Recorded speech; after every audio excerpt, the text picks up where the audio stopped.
Actually இந்த video பார்க்குற நபர்களில் அஸ்ட்ராலஜியில் நம்பிக்கை இல்லாதவங்க இந்த வீடியோ மட்டும் அப்படியே லீவ் பண்ணிக்கோங்க கொஞ்சம்.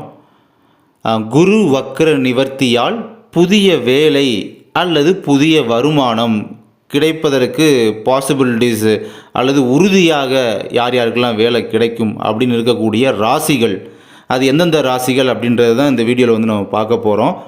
ஆனால் அது தெரிஞ்சுக்கிறதுக்கு முன்னால் குரு வக்ர நிவர்த்தினா என்ன, குரு வக்ரம்னா என்ன, இந்த குரு பெயர்ச்சினா என்ன, அதை சிம்பிளாக சொல்லி முடிச்சிடுறேன். குருனா ஜூபிட்டர். இந்த ஜூபிட்டர் பார்த்தீங்கன்னா இயருக்கு ஒரு ராசியில் வந்து ட்ராவல் ஆகிட்டே இருக்கும். இயருக்கு ஒன்ஸ் வந்து ட்ராவலை சேஞ்ச் பண்ணிகிட்டே இருக்கும். இப்படி ஒன்ஸ் சேஞ்ச் பண்ணுறது தான் குரு பெயர்ச்சி அப்படின்னு சொல்லுவாங்க. இப்போ ஜூபிட்டர் பார்த்திங்கன்னா இப்போ ரீசெண்டாக மிதுன ராசியில் ஒரு 100 டேஸுக்கு பார்த்திங்கன்னா 100 நாட்களுக்கு ரிவர்ஸில் இருந்தது.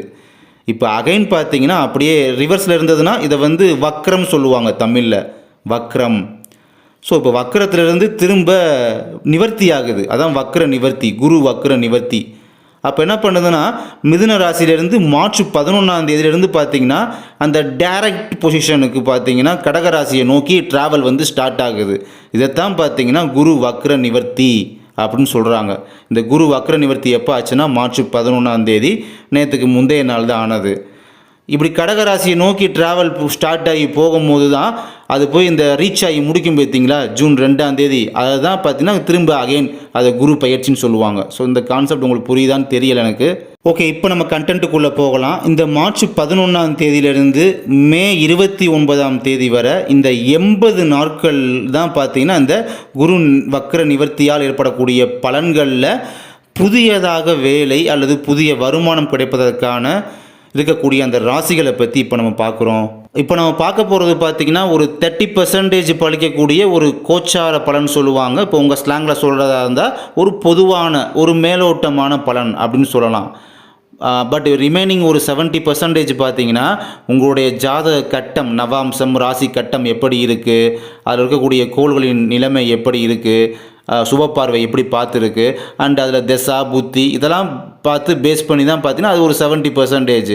பட் நீங்கள் இதுக்கு முன்னால் ஜாதகம் யார்ட்டையாவது ஜாதகத்தை கொடுத்து பார்த்துருந்தீங்கன்னா உங்கள் ஜாதகத்தின் அடிப்படையில் உங்களுக்கு அரசு வேலை கிடைப்பதற்கான வாய்ப்புகள் இருக்குது அப்படின்ற மாதிரி வாய்ப்புகள் இருக்குது, இல்லை கண்டிப்பாக கிடைக்கும் அப்படின்ற வார்த்தைகளை வந்து ஜாதகம் பார்ப்பாங்க பார்த்தீங்கன்னா அவங்க சொல்லியிருந்தாங்க. அப்படின்னா அந்த 70% உங்கள் கையில் உங்களுடைய வாழ்க்கை நெறிமுறை அப்படி தான் இருக்குது. அப்படின்னா இப்போ நம்ம பேச போகிற இந்த 30% கோச்சார பலன் சேரும்போது இந்த 70% + 30% சேரும்போது கண்டிப்பாக உறுதியாக 100% இந்தந்த ராசிகளுக்கு அப்படியே நடக்கும்.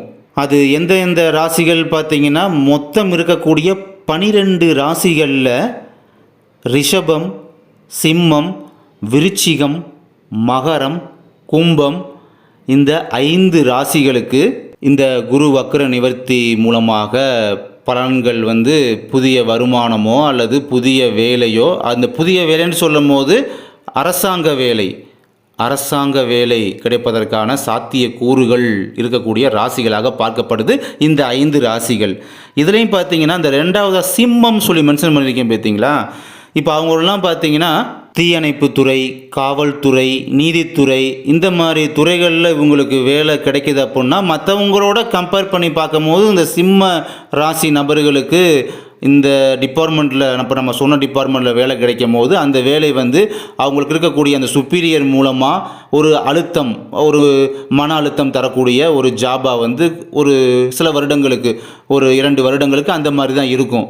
அது எதனால் அப்படி அமையுதுன்னா, என்ன தான் குரு வக்ர நிவர்த்தி அடைஞ்சாலும் அங்கே இருக்கக்கூடிய ஸ்ரீ சனீஸ்வர பகவானின் தன்மை அங்கே அவங்களுக்கு பார்த்திங்கன்னா அஷ்டமத்தில் சனி, 8ஆம் இடம் அஷ்டமத்தில் சனி அங்கே வந்து இடம்பெறுவதால் பார்த்தீங்கன்னா அவங்களுக்கு இந்த மாதிரி ஒரு நிலைமை அப்படின்றது ஏற்படும். என்ன தான் அரசாங்க வேலையே கிடைச்சாலுமே ஒரு அழுத்தம் தரக்கூடிய வேலையாக அமைஞ்சு போகும்.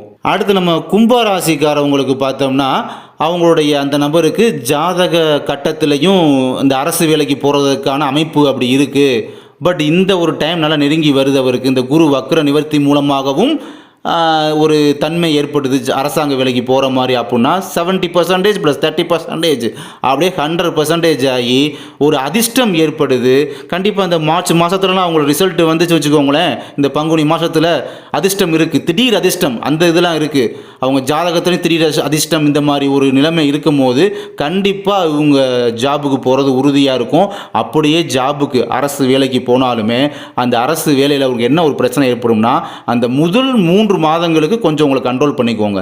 ஜூன், ஜூலை, ஆகஸ்ட் இந்த 3 மாதங்களுக்கு உங்களோட புதியதாக வேலை சேர்ந்து பணியாற்றுறவங்க உடன் பணியாற்றுவாங்க பார்த்தீங்களா, அது புதுசாக ஜாயின் பண்ணவங்களோ இல்லை பழைய ஆல்ரெடி இருந்தவங்களோ அவங்கள்ட்ட பேசும்போது உங்களோட சுப்பீரியரை பேசும்போது கொஞ்சம் பார்த்து பேசுங்க.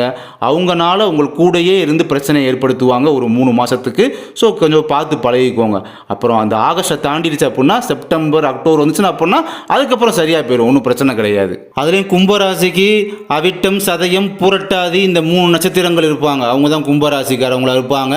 அதில் அவிட்டம், புரட்டாதியை கூட விட்டுடலாம். அந்த சதயம் இருக்காங்க பார்த்தீங்களா, சதயத்துக்கு இந்த இடத்துல ஒரு ஜாக்பாட்டை இருக்குது. என்ன பார்த்தீங்கன்னா, அவங்களுக்கு மத்திய அரசாங்க வேலை கிடைப்பதற்கான ஒரு சாத்தியக்கூறுகளுமே இந்த இடத்துல இருக்குது. மத்திய அரசாங்க வேலை அப்படி இல்லாட்டி இந்த குரு வக்ர நிவர்த்தி பலன் மூலமாக இந்த சதயம் நட்சத்திரத்தில் பிறந்தவர்களுக்கு மத்திய அரசாங்க வேலை, அப்படி இல்லாட்டி நீதித்துறை அல்லது நிர்வாகத்துறை இந்த 2 துறைகளில் இவங்க ஒரு முன்னேற்றத்தை காண்பதற்கான விஷயங்களும் இங்கே அடங்கி இருக்குது. அடுத்து ஏனைய ராசிகளுக்கு பார்க்கும்போது அது ரிஷபம், விருச்சிகம், மகரம் இவங்களுக்குமே குறிப்பாக இந்த நடப்பில் உள்ள ஒரு கூட்டு கிரக சேர்க்கை, அதாவது 4 கிரக சேர்க்கை போது பார்த்திங்கன்னா அந்த கூட்டு கிரக சேர்க்கையின் காரணமாக கூட்டுறவு துறையில் வேலை கிடைப்பதற்கான ஆல்ரெடி முயற்சிகள் பண்ணியிருப்பாங்க. அந்த செஞ்ச முயற்சிக்கு பலனா கூட்டுறவுத்துறை, அதாவது கோஆபரேட்டிவ் இந்த மாதிரி விஷயங்களில் பார்த்தீங்கன்னா அவங்களுக்கு வேலை வாய்ப்பு அமைவதற்கான விஷயங்கள் அடங்குது.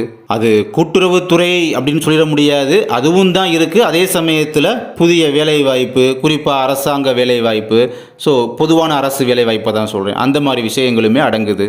லாஸ்ட்டாக அந்த துலாம் ராசிக்கு மட்டும் ஒரு ஸ்பேஸ் கொடுத்து லாஸ்ட்டாக துலாம் போட்டு 2 ஆச்சரியக்குறி சிம்பல் வேற போட்டிருக்கேன். என்ன காரணம்னா, இப்போ உள்ள இந்த பங்குனி மாத நிலவரப்படி பங்குனி மாதத்தில் பங்குனியில் முதற்பாதி சொல்வோம் என்றால் அந்த முதல் 15 நாட்கள் பார்த்தீங்கன்னா துலாம் ராசிக்கு ஏற்கனவே பண்ண உங்கள் முயற்சிக்கு அரசு வேலை கிடைப்பதற்கான சாத்தியக்கூறுகள்லாம் அமைஞ்சிருக்கு, இல்லைன்னு சொல்லலை. அதே சமயம் இந்த குரு வக்ர நிவர்த்தி மூலமாக வரக்கூடிய பலன்களில் ஒரு அரசு வேலையை எதுவும் இண்டிகேட் பண்ணலை. அது என்ன இண்டிகேட் பண்ணுதுன்னா, ஒரு துலாம் ராசி நபருக்கு பிறந்த மகனோ மகளோ இவங்களுக்கு பார்த்தீங்கன்னா அரசு வேலைக்கு முயற்சி பண்ணுறாங்கன்னா அவங்களுக்கு வேலை கிடைக்கும். எப்படி துலாம் ராசி இருக்காங்கன்னா அவங்களுடைய மகனோ மகளோ அவங்களுக்கு அரசு வேலை கிடைப்பதற்கான விஷயங்களை தான் இண்டிகேட் பண்ணுது இந்த குரு வக்ர நிவர்த்தி மூலமாக. ஆனால் அதே சமயத்தில் இந்த பங்குனி மாதத்தில் முதல் பாதினா எப்படி சொல்கிறது, மார்ச்சில் மிட்டுக்கு அப்புறம் மார்ச் மிட்டிலிருந்து மார்ச் எண்டு வரை, மார்ச் நடுப்பகுதி முதல் மார்ச் கடைசி வரை அந்த ஒரு 15-14 நாட்கள் பார்த்தீங்கன்னா அந்த 2 வீக்ஸில் துலாம் ராசி நபர்களுக்கும் அரசு வேலை கிடைக்க சாத்தியக்கூறுகள் இருந்தாலும் இந்த குரு வக்ர நிவர்த்தி மூலமாக இந்த 80 நாட்களுக்குள்ள ஒரு விஷயம் இண்டிகேட் பண்ணி எங்களுக்கு காமிக்கலை. சரி, ஓகே, இந்த 6 ராசியை மட்டும் முன்னுரிமை கொடுத்து பேசிட்டீங்க. அப்போ மிச்சம் 6 ராசிக்கு கவர்மெண்ட் ஜாப் கிடைக்காதா, அவங்களுக்கு அந்த பாசிபிலிட்டிஸ் எதுவுமே கிடையாதா அப்படின்னா அப்படி கிடையாது. மீத இருக்கக்கூடிய அந்த 6 ராசிகளுக்குமே அந்த ஜாதக கட்டம், திசா புத்தி, எது நல்ல திசா நல்ல புத்தி ஓடுதுன்னா அந்த ஜாதக அமைப்புன்னு சொல்லுவேன் பார்த்தீங்களா, அது கரெக்டாக இருந்தாலே போதும். அதுதான் சொல்லிட்டோம்ல, அது 70%. அது மட்டும் இருந்தாலே இந்த மாதிரிலாம் ஒரு அரசு வேலை கிடைக்கணும் இருந்தால் கண்டிப்பாக கிடைச்சி தான் தீரும். ஆனால் இந்த குறிப்பிட்டு இந்த 5-6 ராசிகளை ஏன் மென்ஷன் பண்ணுறோம் அப்படின்னா, கோச்சாரப்படி, அதாவது கோச்சார பலனானது பொதுவான பலன்படி இப்போதைக்கு அவங்களுக்கு ஒரு 30% பாசிபிலிட்டிஸ் இருக்குது. இந்த 6 ஜாதக, அதாவது 6 ராசிக்காரர்களுடைய ஜாதக கட்டத்தில் அவங்க அந்த அம்சம் இருந்து ஒரு 70% இருந்துச்சு அப்படின்னா இந்த நாம் சொல்கிற 30% அவங்களுக்கு ஆல்ரெடி இருக்கக்கூடிய 70% ரெண்டும் ஆட் பண்ணோம்னா 100%. ஆமாம், 70% + 30%, அப்போ 100% கண்டிப்பாக உறுதியாக புதிய வேலை, அரசு வேலை கிடைக்கும்ன்றது உறுதியாக ஷியூராக நம்ம சொல்லலாம் இல்லையா. பொதுவாக ஒரு ஜாதகத்தை எடுத்துக்கிட்டோம் அப்படின்னா அதில் சூரியன் நல்லா இருந்துச்சுன்னா கவர்மெண்ட் ஜாப் கிடைக்கும் அப்படின்ற மாதிரி நினைப்பாங்க பொதுவாகவே எல்லாருமே. அது தப்பு. ஏன்னா ஜாதகத்தில் சூரியன், குரு, செவ்வாய் ஆகிய கிரகங்களுக்கு அந்த கிரகங்களுடைய பலம் பார்த்தீங்கன்னா 6-10ஆம் இடத்தோட தொடர்பு இருந்துச்சு அப்படின்னா அவங்களுக்குமே அரசு வேலை பாசிபிலிட்டிஸ் இருக்குது. லக்னாதிபதி, அந்த ஜாதகருடைய லக்னாதிபதி வந்து வலுவாக இருந்தால் அப்பயுமே அரசு வேலையை வந்து இண்டிகேட் பண்ணுது.